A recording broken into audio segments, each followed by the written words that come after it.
Hello and welcome back to another Lost in Possession podcast. Finally, the Premier League football season is back. And now we actually see where we are in the season. Our team's looking like they need to bring in transfers. Ten Hag's had his first game. Not gone very well.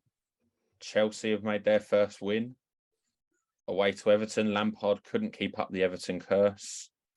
And even though starting off the season this year, Arsenal made a better start than against Brentford they did last season.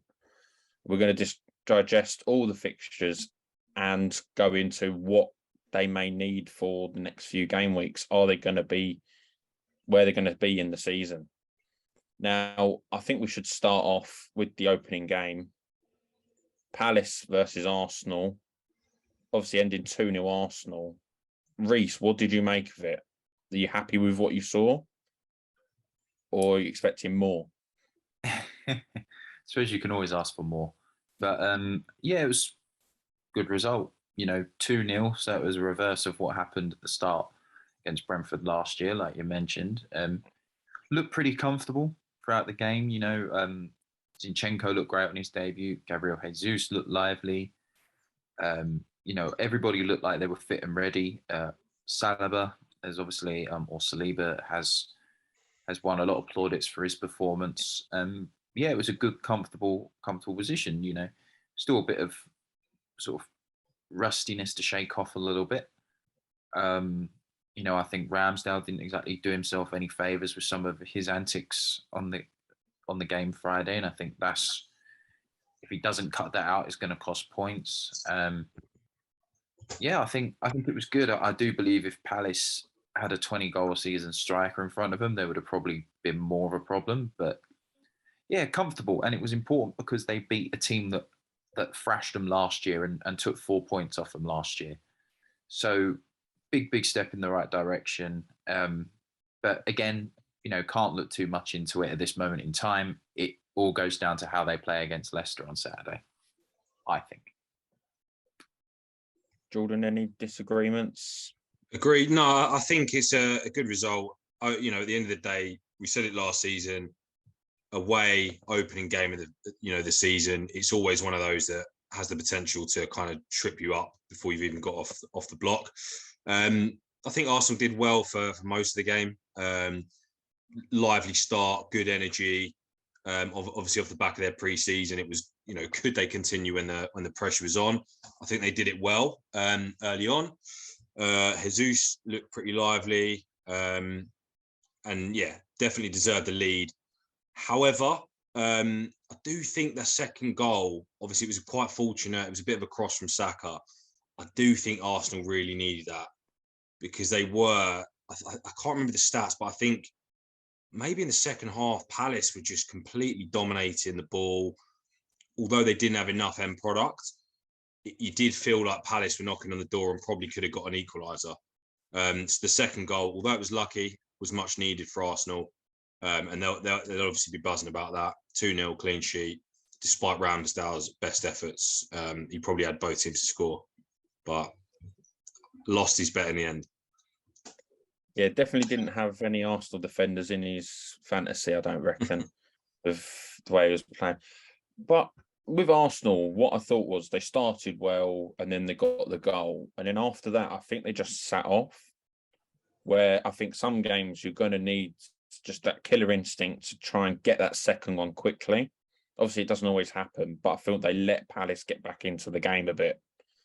That was the only sort of criticism I had. Otherwise, like you said, there was no real, I don't remember any chances really happening that properly worried Arsenal that comes to mind. So I think it's a good performance. We all expected Arsenal to start well due to how well they were looking pre-season and the fixtures they've got. But you've got to go and beat Leicester next week to keep up this momentum, because once the fixtures get a bit harder, these are the games we'll look back on going, we should have picked up 3 points here, should have picked up 3 points there. And it's that consistency they need. Obviously, Arsenal with Leicester, I think they still will come with it and go and win their first home game, but you you got to keep up with that consistency, like I said. If we move on to the next game, the lunchtime on Saturday, which I think I might have to go back on what I said on there, where Fulham need to start their pre-season after this game. What did you both make of that shock result then? Great start to the Saturday. That was very happy with that. Look, I said last week on our pre-season predictions. I said I think Fulham, will surprise a few people and do better than expected. They proved me right pretty quickly. They put in a really good shift, started the game well, kept Liverpool on the back foot. Mitrovic had Van Dijk in his pocket. I mean, I never thought I'd be saying that, but yeah. To be fair, obviously the pitch was dry, so I think what can you do? Maybe if there's a wet pitch, a bit more water. Yeah, potentially the ref should have just called it early. But no, jokes aside, Liverpool were too slow to get into the game. Everyone's saying it now, but Núñez should have started. The man loves a flick, and if you try 10 times in the game, one will probably come off. But no, Fulham really good value for the point. Mitrovic looks good, looks sharp, and I think they're going to. I said it last week. I think Fulham are going to cause some issues this season. They proved it pretty quickly there. What about you, Reece? Yeah, I mean, I think Fulham were buoyed by the fact that it's first game of the season, and when you play sort of the big boys on the first game, it's your best opportunity to probably get a result against them.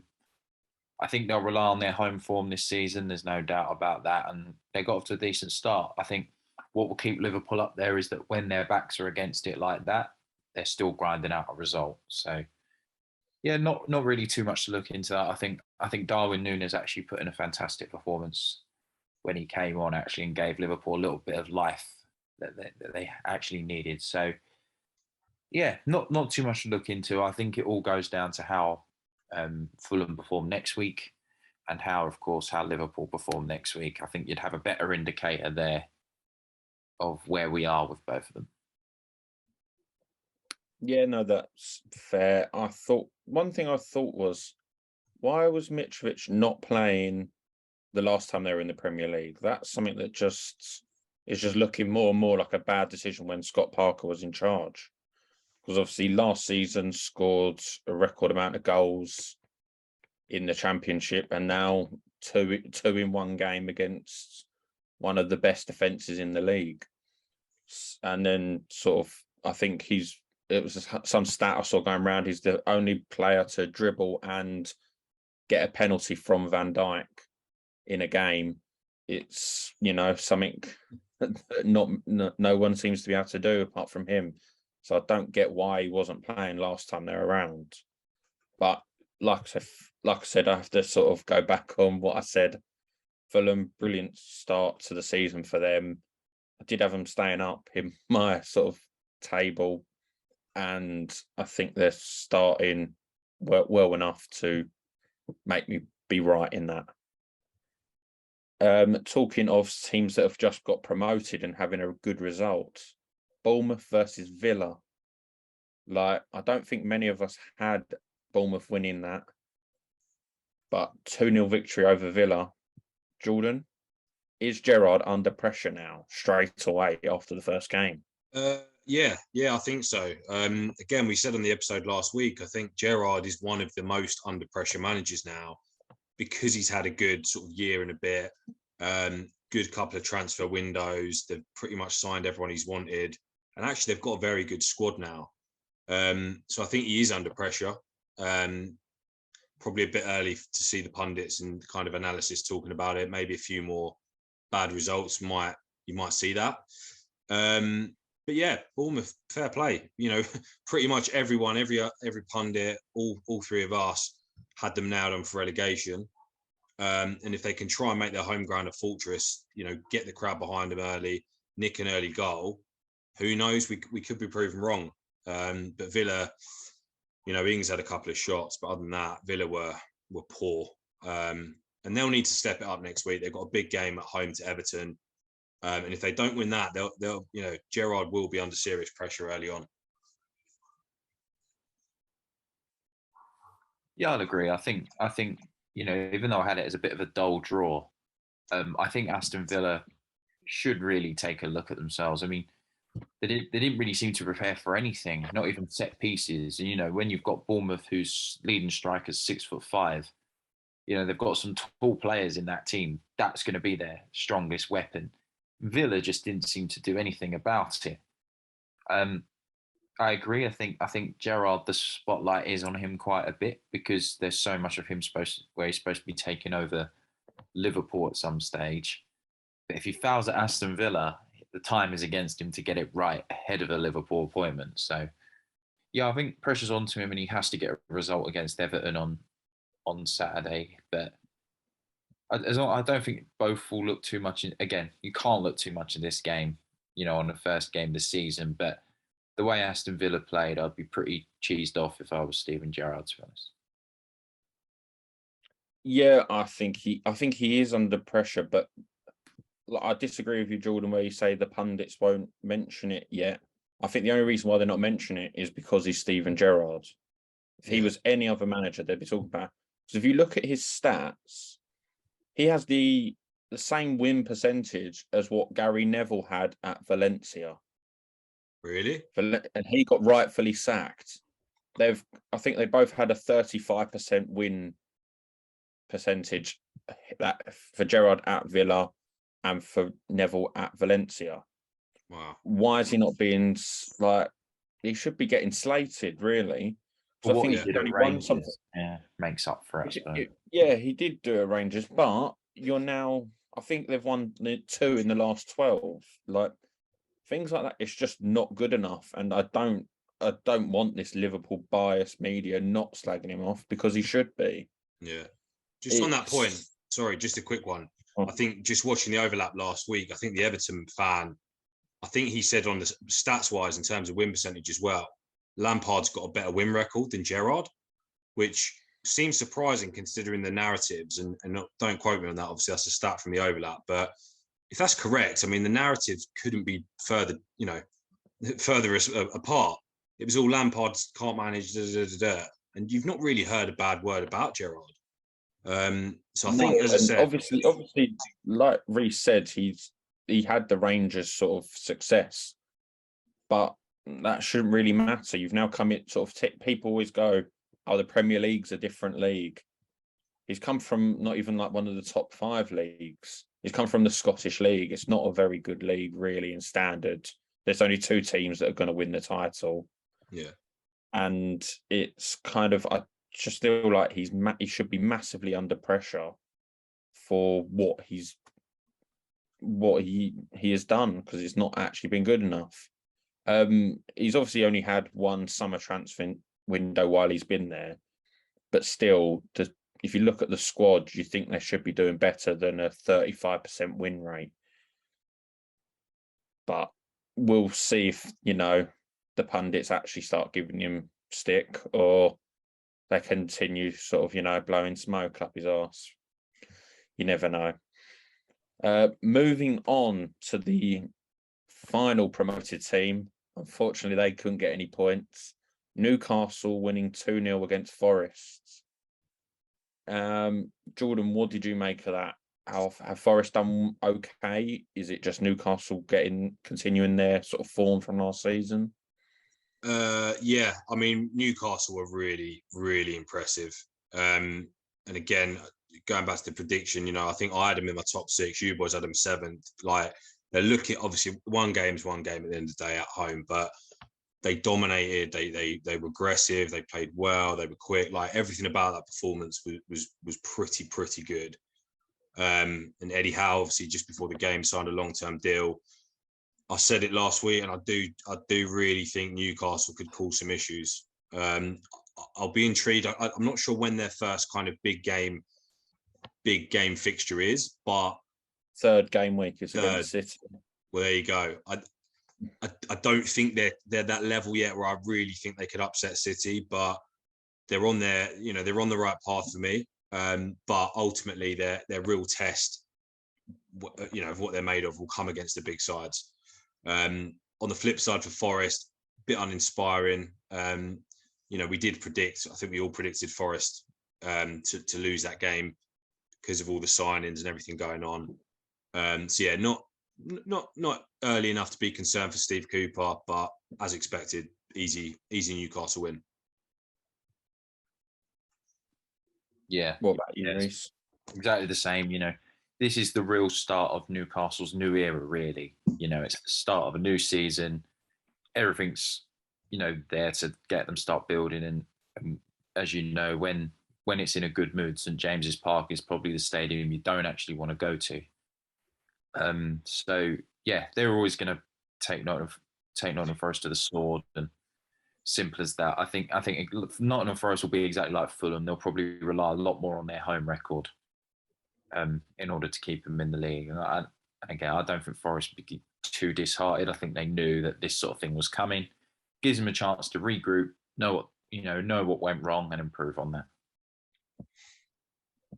Yeah, no, that's sort of fair enough. I think, though, it wasn't quite as straightforward as that. It did take them, till nearly the 60th minute, and it was a sort of a brilliant goal by Shah. Like, you don't expect to say that much. You expect him maybe to get a header, but when he's scoring a fantastic goal like that, you've got to kind of just go, okay, like we were kept in the game. And that's something I think is what their plan was. They stay in the game, frustrate them, and then when a goal goes in like that, sometimes you just go, there's nothing we can do. And then obviously I think they probably, then Wilson goes, he gets his sort of customary goal. He seems to get most game weeks. I think the only disappointing thing for Forest is they didn't have a shot on target. And that's something they've got to improve on, really. I know it's early on in the season with the signings, but you've got to just test the keeper at least. Doesn't mean it's going to go in, but I feel like they're still not going to be too concerned. I think their season has to start. They've got to have a good home record if they want to stay up. So they need to do quite well next week. I can't remember who they're against. Oh, they're against West Ham. It's not an easy fixture, but you've got to hope the crowd's buzzing for it, and that can sort of help them get through it. Moving on, if we go to the next game of Spurs versus Southampton. Now, I think this was one of the more predictable results, I think, of the weekend. Jordan, are you worried for next week's clash of Chelsea versus Spurs? Absolutely not. No, good start for Spurs. Carried on, lived up to the hype, I guess.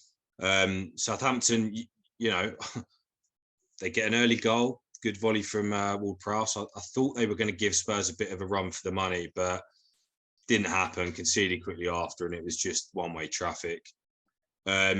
Spurs were good, but I can't remember the exact XG. I saw it on Match of the Day, but their XG was under 2, and they scored 4 goals. So, you look at that, they weren't, Southampton were more poor than Spurs were good.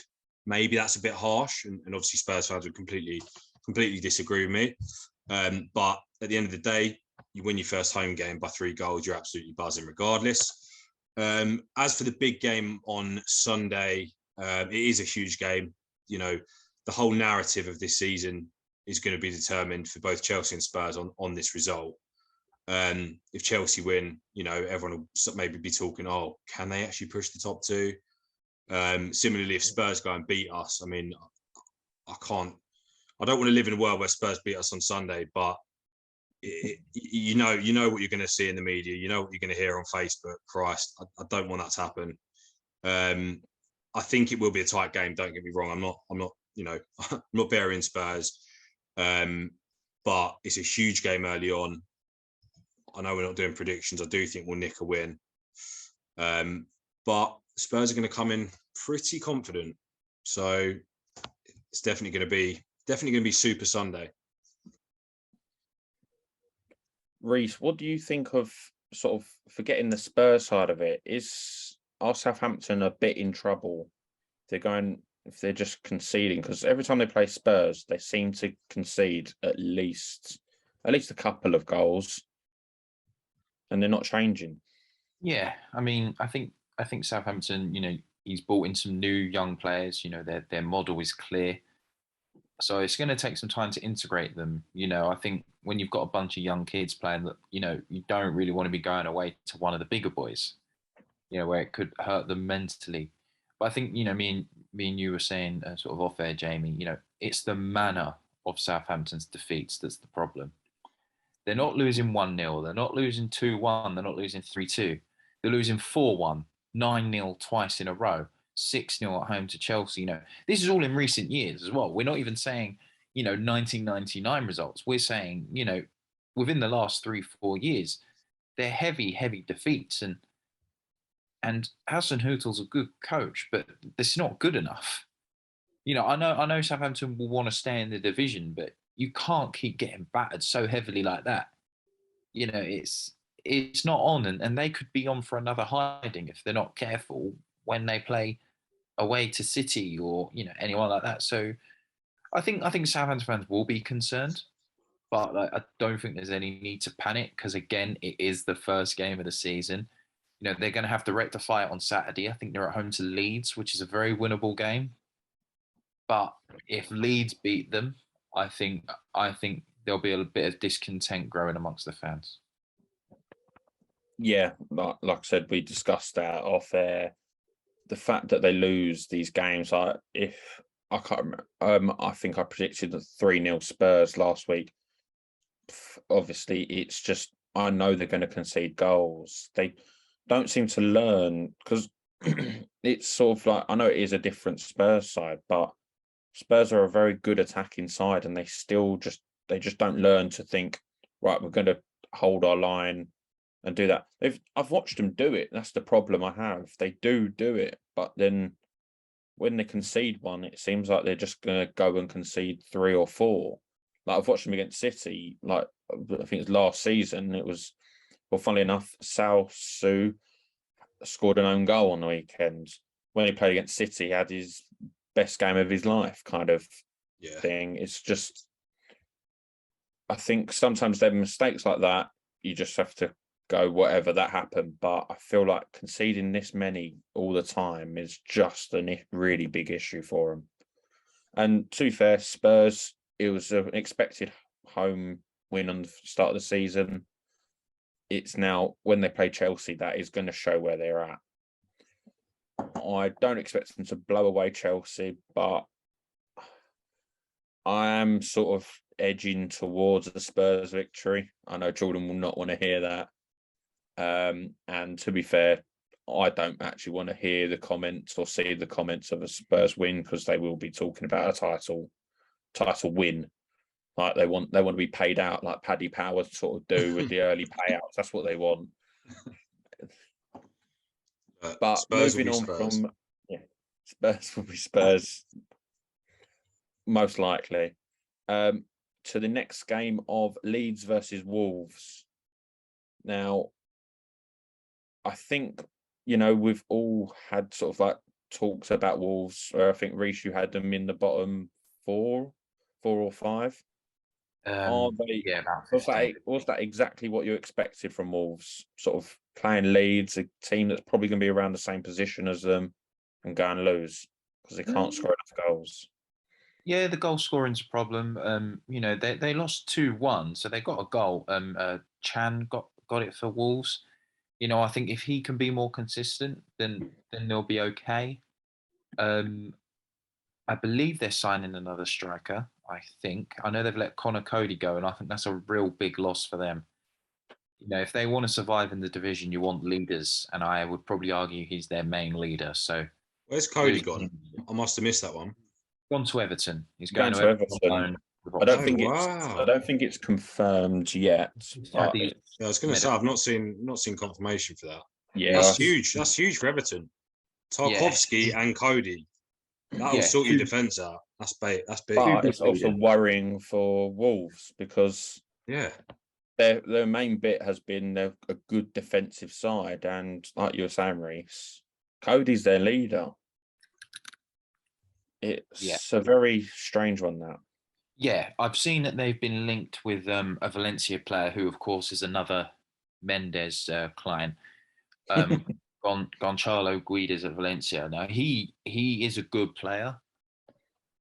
In a Valencia team that is a bit of a shambles anyway. I can't really dig too much into him, but he could be their answer. But at the moment, they really need to sort of get themselves sorted. It's disappointing to lose to Leeds for them, but let's be honest, Leeds have a little bit more reason to be optimistic. I think Wolves, they're struggling with the money, and I think it could be a long, hard graft for them this season. But yeah, 2-1 defeat. If they would have lost 4-1, then yeah, obviously it's something to be concerned with. But I think for them, they should make sure as long as they survive, they should be happy. Don't be too bothered if they don't finish 14th. It's not calamity in their current situation. What about you, Jordan? What do you make of the sort of Leeds performance under March now? Good. I don't think Leeds were that good. I don't think they really dominated. I think Wolves actually probably had more chances. So it's one of those. I don't. If Wolves are genuinely selling Cody, maybe Reece, you might be right. They're probably not. That mid-table position, or maybe pushing the top 8, probably won't happen if they're going to lose a leader of that importance. But yeah, it's one of those games. I don't think Wolves will be too concerned losing there. It's just one of those games that really could have gone either way. Aronson, the new signing for Leeds, looks sharp. He'll definitely play a big role in their success or failure this season. But again, yeah, home win on opening day is always good for confidence, especially with a kind of new manager-ish. So yeah, they'll be happy with that. Yeah, I think that's sort of like after the season last year, they weren't sure if they were staying up. A good start home win is what they wanted. I think as long as I think they need to keep like Bamford fit, and if he keeps fit, I think that will massively tell the difference from last season where they just didn't have him. He'll bring up the goals. With Wolves, I think it was Podence who got the goal actually. Yeah. But it's kind of these players will need to start scoring more, otherwise Wolves will be in trouble. But and letting Cody go, I think is something that could be a worry, but you don't know what's going on behind the scenes. He might have just won out. Speaking of the team that he's going to, then Everton versus Chelsea. Now, that end up obviously a 1-0 win for Chelsea. Jordan, what did you make of Chelsea's performance? I'm glad I had a pint of Guinness in my hand whilst watching the game. It was slow. It was boring. It wasn't a vintage performance from us or Everton, to be honest. From our side, I mean, a ground we haven't won at in the league since 2017. Opening day to get a win, an away win and a clean sheet. Pre-match, you take that, happy days. I don't think, although it was quite a boring game, a bit of a slow game, I don't think the injury early on to Godfrey helped. And then there was another injury to Mina. It just felt like one of those games where it was a bit slow. Players were getting injured, didn't really help the pace of the game. Everton didn't really push us enough. And I don't think we needed, we didn't get out of first gear, but also we didn't need to get out of first gear. So yeah, Koulibaly impressed. Sterling looked sharp, to be fair. Obviously got the goal, but it was offside annoyingly. Broja, when he came on, he looks, obviously he was only on sort of 15, 20 minutes, but he's got pace. I did not realise he had as much pace as he does. And we know he's got strength. We saw last season he can finish if he gets the chance. So yeah, I'd like to see more of Broja, but playing down the middle. Gallagher, I would have liked to see him get more minutes as well. I think he would have helped with that intensity of the game. But yeah, at end of the day, away win, first game of the season, clean sheet, not having any real sweat, not having to get out of first gear. I think we'd take that really. An early criticism of us would be that we need a bit more killer instinct. You saw yesterday. We'll talk about the City game in more detail, but I actually, being honest, I was kind of falling asleep watching the City game as well. It was quite similar to the Chelsea Everton game, where it was just like City just had all the ball. West Ham didn't really do anything. It was just slow and methodical. The difference is City get the second goal. Yes, it was boring. Yes, it was slow. Not the most interesting watch. But at the minute, that's the difference between us and City. They kill a game, even when maybe they're not playing great. And that's what I need to see out of us if we can really challenge for the title. As for Everton, just a quick point on them. Pretty uninspiring, but obviously they've had the injuries. Calvert-Lewin's out, Gordon playing up front, Iwobi in midfield. It's a bit of a makeshift game, so I don't think they'll be panicking just yet. Reece, what about you? What did you think? Are you worried about Everton? No, not really. I think putting all their hopes on Anthony Gordon is worrying, because even though he looks a good player, that's a lot for him to have to bear the brunt of. So I think they need to get themselves a striker in, even if it's just a loan. Get somebody in to ease that pressure. They didn't really look threatening, really, against Chelsea. I would argue that, Chelsea got the penalty. It was a penalty, but, they didn't massively look like they were going to win comfortably. So I'd argue that both teams need an out-and-out striker, I suppose. But yeah, nothing really major to look into, I'd say. It was just a standard win for Chelsea, which they needed. A lot of people have put them under the cosh straight away, and some don't even think they're going to get top 4. So some don't think they're even going to get top 6. So that's a bit harsh. Who's saying that? Get them on the podcast. I'll have a word. Yeah, I think we do have to have a word with them, but they're probably still tucked up in their padded cells. So I think, nothing really to look into. I think Everton, they need to get off to a good start eventually, but I think they expected this sort of beginning, and nothing really. Well, I think the opposite, to be honest. I'm really concerned for Everton. Because to be honest, they got to the part, I think, the part of the pitch that they could have had goals, really. And even when Dele Alli came on, he looked like he wasn't going to do anything. He looks like he's pretty much gone as a player. I think, like I said in the sort of score prediction last week, I think Chelsea are very happy that they're playing Everton game week 1, because I don't think you were great. And I feel like if you had a team that's a bit more clinical, maybe someone who, maybe I don't know, I know Villa weren't great, but let's say they had Ings up front, someone like that probably would have scored, because I don't think you were that great defensively or in attack. But one thing that was slightly concerning was Koulibaly going down in the 60th minute with cramp. Yeah. 80th minute, yes, when you're 1-0 up. 60th minute, that's slightly concerning. And obviously, it got documented an age of 100 between the 3 centre-backs you had. Maybe you do need the Fofana sort of signing. Well, you got Cucurella as well, actually, thinking about that. Yeah, he looked sharp. He did, but he was also on the left, which is not in that centre defensive role. Yeah. So it's more, will that actually come to bite you? Because I don't think both of them, well, Koulibaly needs a bit more fitness, it looks like. Yeah, he didn't have the longest pre-season. No, I agree. There's levels. There's levels to the Premier League. 60th minute is not good enough. No. It's kind of like, I think even we lost 60 minutes. Maybe not Premier League standard, but, Here